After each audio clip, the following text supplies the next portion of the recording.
Nadie se supone que pueda perder a la vez su dinero, su historia y su estado en una misma operación. Sin embargo, a veces, todo sigue como si nada hubiera pasado. Cuando Paul abre la caja de lata de su abuelo, no encuentra cartas, sino obligaciones rusas amarillentas. Al tocarlas, descubre que su familia financió un imperio desaparecido. Paul es gestor de patrimonio, nombre modificado con fines narrativos. Normalmente, habla de ETF y de seguros de vida. Esta vez, cuenta los bonos, uno por uno, sobre su mesa. Importes en francos oro, cupones medio desprendidos. Su cliente solo le pregunta, ¿todavía vale algo esto? Paul pensaba en una curiosidad de coleccionista. Al leer la letra pequeña, comprende que esos trozos de papel formaban todo un sistema, oculto dentro del ahorro francés. El sistema aflora, sin dejarse nombrar todavía. En uno de los títulos, una fecha impresa salta a la vista de Paul. 1906. El empréstito se presenta como garantizado por el Estado ruso. Bajo la lupa, ve las menciones en francés, las firmas, el tipo de interés en torno al 5%. Salvo que esas obligaciones habían sido suscritas por maestros, ferroviarios, pequeños comerciantes franceses que nunca habían puesto un pie en San Petersburgo. ¿Cómo pudieron unos hogares de provincia acabar financiando ferrocarriles a miles de kilómetros, sin comprender casi a quién prestaban? Paul sigue la pista de los flujos. Cada línea en el papel remite a un engranaje que nunca le enseñaron. Un ángulo muerto, nítido, en su formación. Hipótesis A, tranquilizadora. Paul empieza por la explicación sencilla. Se dice que esos bonos, en su época, no eran más que una inversión exótica entre otras. Una oportunidad como las obligaciones argentinas de hoy. Unos inversores algo más audaces, atraídos por un tipo de interés más alto que el de las rentas francesas, habrían colocado una pequeña parte de su dinero en Rusia. Una elección individual, asumida. En este escenario, los bonos rusos serían el error de algunos ahorradores, jugadores, mal asesorados o mal informados, que habrían asumido voluntariamente más riesgos para rascar algunos puntos de rentabilidad. Paul imagina a banqueros prudentes, advirtiendo a sus clientes. Está lejos, es político, no lo metan todo ahí. Decisiones aisladas.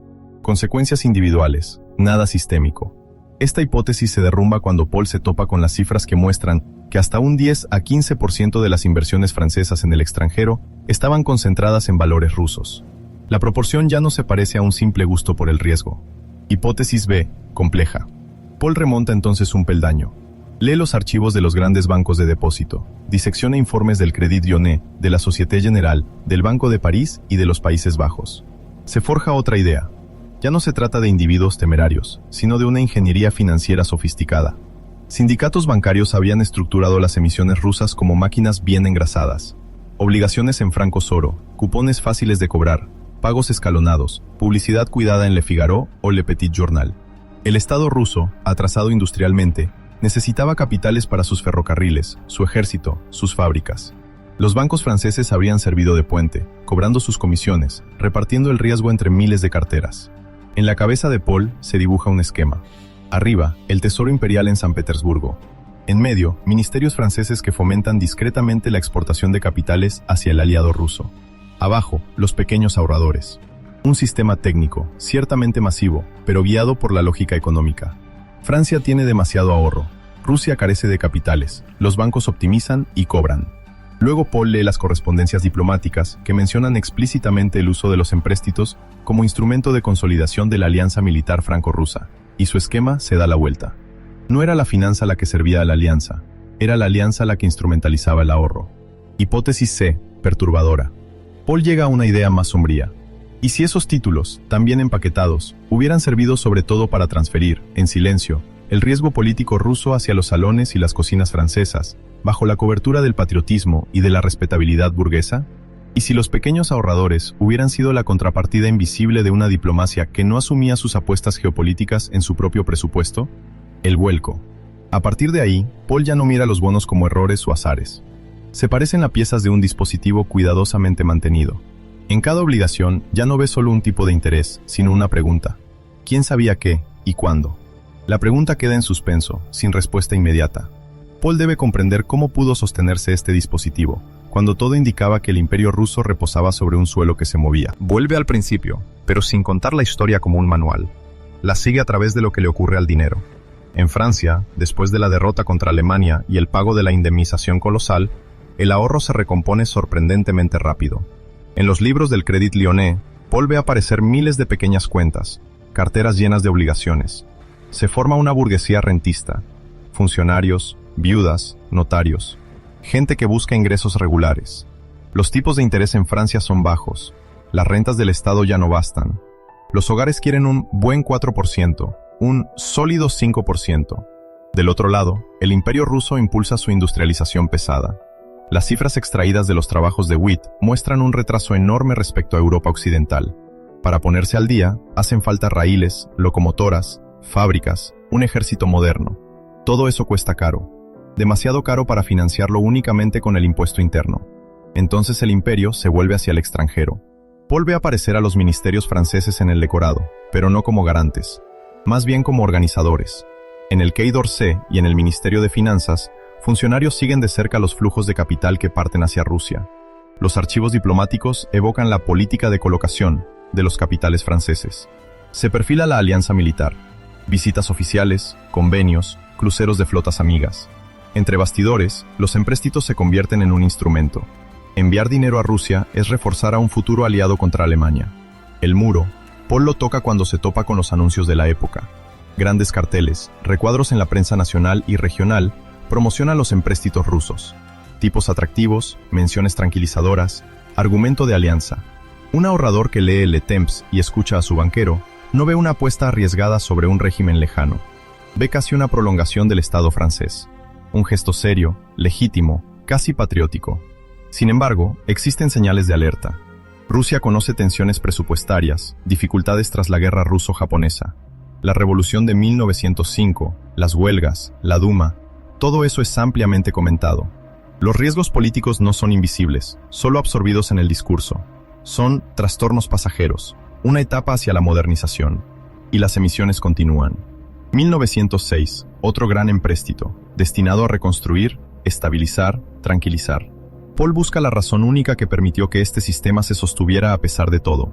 No una conspiración múltiple, una sola fuerza. Termina por verla en los archivos parlamentarios y en los textos reglamentarios. La ausencia voluntaria de garantía explícita.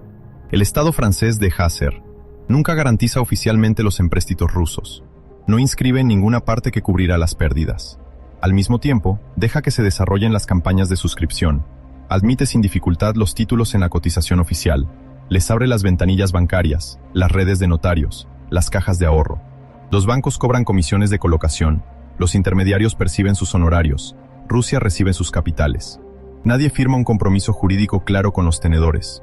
Todo el mundo deja entrever, por la alianza, por el decorado, por la continuidad de las emisiones, que se trata de inversiones consideradas honorables.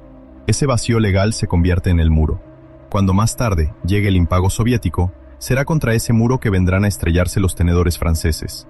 Ninguna garantía escrita, pero un haz de indicios morales, políticos, simbólicos, que, esos, no valen nada ante un juez. Paul piensa en ese detalle físico que se le queda grabado. Los dedos temblorosos de una clienta anciana, que vino a mostrarle sus bonos rusos plastificados. Los bordes rígidos casi cortando la piel cuando ella los aprieta. Ha conservado esos papeles como se conserva un contrato tácito con el Estado y el banco. Lo que sostienen no es solo papel extranjero, es la huella material de una promesa nunca formulada, por tanto, nunca traicionada jurídicamente, pero rota en todo lo demás. El gesto de la clienta sigue volviendo a su mente cuando hojea los archivos. Cuando Paul interroga a historiadores de las finanzas, el consenso cabe en una frase. Francia financió masivamente a la Rusia imperial con el ahorro de sus hogares, en un movimiento juzgado racional a la vista de los rendimientos esperados. Otro le desliza que el verdadero debate se centra menos en el impago soviético que en la responsabilidad de los bancos y del Estado francés en la presentación del riesgo, y que algunos trabajos muestran matices importantes entre lo que sabían los actores financieros y lo que entendían los suscriptores. Pero, frente al micrófono, todos parecen negarse a ir hasta el final de una idea. Reconocer que el uso político de los empréstitos como cemento de alianza pudo basarse en la aceptación implícita de que, si todo salía mal, no serían los estados quienes pagarían, sino los pequeños tenedores. Lo no dicho circula, sin fijarse jamás en una frase. Para responder a la pregunta de su cliente, Paul debe seguir los bonos más allá de la caída del zar. Estalla la guerra. Francia lanza sus propios empréstitos nacionales, moviliza su ahorro para sus cañones, sus trincheras. Los capitales privados que parten al extranjero se contraen, pero los títulos rusos ya emitidos permanecen en los cajones, continúan, durante un tiempo, pagando cupones. Rusia, por su parte, se hunde. Pide préstamos directamente a Francia y al Reino Unido para su esfuerzo de guerra. Acumula una pesada deuda exterior. Estallan las revoluciones. En febrero, el zar abdica. El gobierno provisional, durante un tiempo, continúa sirviendo la deuda. Los cupones siguen llegando a ciertas sucursales francesas. Luego llega octubre. Los bolcheviques toman el poder. Unos meses más tarde, un decreto anuncia la repudia de todas las deudas zaristas y provisionales. Para los tenedores franceses, todo se detiene en seco. No más cupones. No más amortización. En la bolsa de París, las cotizaciones de los valores rusos se hunden. Algunos títulos se vuelven casi invendibles, clasificados como en suspenso. Sin embargo, el Estado francés no se sitúa entre sus ahorradores y la Rusia soviética. Rompe las relaciones diplomáticas, se niega a reconocer la repudia como legítima, pero no crea ningún mecanismo general de indemnización. Los tenedores se encuentran atrapados entre una Rusia que ya no quiere pagar y una Francia que se niega a asumir. En el periodo de entreguerras, vuelve ponerse en marcha una escena extraña. En el Parlamento, algunos diputados interpelan a los ministros. Recuerdan cómo la diplomacia francesa promovió la alianza, cómo las emisiones rusas fueron presentadas en la prensa. Algunos acusan a los gobiernos de haber dejado creer en una especie de seguridad implícita. Los ministros responden blandiendo los textos. No se había dado ninguna garantía legal, las colocaciones eran privadas, cada cual debía conocer el riesgo. Mientras tanto, se organizan asociaciones de tenedores. Uniones, comités registran los títulos, presentan peticiones, calculan los montos perdidos. Comisiones de investigación parlamentarias se ocupan de la cuestión, publican informes detallados. Los bancos, por su parte, son criticados por las comisiones cobradas y los folletos demasiado tranquilizadores. Algunos periódicos son cuestionados por sus artículos favorables, escritos en un contexto de ingresos publicitarios vinculados a los empréstitos rusos. Pero el muro sigue ahí. Ningún mecanismo masivo de recompra. Ninguna conversión sistemática por parte del Tesoro francés. La cuestión de las deudas rusas se convierte en un contencioso político permanente con Moscú, un peso en cada negociación diplomática, sin transformarse jamás en una reparación clara para los tenedores. En los años 30, la crisis mundial vuelve a los mercados aún más frágiles.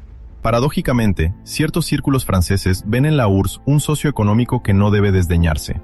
Se abren discusiones sobre un arreglo parcial, sobre compensaciones por los bienes nacionalizados. Pero la inestabilidad política, la crisis y luego la Segunda Guerra Mundial suspenden todo. El expediente de los empréstitos rusos queda, literalmente, congelado. No es sino más tarde, en la segunda mitad del siglo XX, cuando el mecanismo vuelve lentamente a ponerse en marcha. Paul descubre convenios de indemnización concluidos entre estados, montos globales pagados por Moscú a París para saldar, en conjunto, créditos antiguos. El Estado francés crea comisiones, registra a los tenedores, verifica la autenticidad de los bonos, clasifica los títulos por categorías. Se fijan baremos. Las indemnizaciones son reales, pero muy inferiores al valor nominal de las obligaciones, sin hablar de los intereses perdidos durante décadas. El dinero pagado por la URSS y luego por la Federación de Rusia es redistribuido por el Tesoro, a veces completado por el presupuesto francés. Al final del proceso, muchos tenedores o sus herederos reciben sumas consideradas simbólicas en relación con las pérdidas sufridas. Para Paul, el choque no es solo financiero. Lo que se derrumba no es únicamente el valor de unos viejos papeles. Es una creencia tenaz. La idea de que el Estado, cuando deja que el ahorro nacional se vincule a un aliado estratégico, acaba siempre respaldando a sus ciudadanos si todo se viene abajo. Al seguir toda la cadena, Paul ve otro dibujo. El ahorro francés ha financiado la industrialización, los ferrocarriles, el ejército de un imperio extranjero. Los bancos franceses se han llevado sus beneficios por el camino. La alianza diplomática había encontrado en ello un instrumento de peso. Cuando el régimen cayó y la deuda fue repudiada, el riesgo recayó, en gran parte, sobre los hombros de los tenedores. Décadas más tarde, el Estado indemnizó parcialmente, a su manera, gestionando la salida como un contencioso administrativo que había que saldar, no como una promesa moral que hubiera que honrar. Así que, cuando su cliente le vuelve a preguntar, ¿sigue valiendo algo?, Paul responde con las cifras, las tablas, las leyes. Pero otra pregunta, que guarda para sí, lo persigue. ¿Cuántos sistemas actuales siguen descansando en la idea de que, si todo se derrumba, nunca será el Estado quien pague, sino, una vez más, el pequeño ahorrador? La pregunta no encuentra un cierre nítido en su mente. La caja de hierro ha quedado abierta sobre el escritorio. Los bonos rusos están extendidos, sus bordes rígidos se doblan ligeramente bajo la luz amarilla de la lámpara. Al fondo, un viejo periódico amarillento muestra un anuncio de suscripción, con un águila bicéfala y promesas de ingresos estables. La mano de Paul, en el momento de cerrar la caja, se demora sobre un cupón desprendido, aún sin perforar.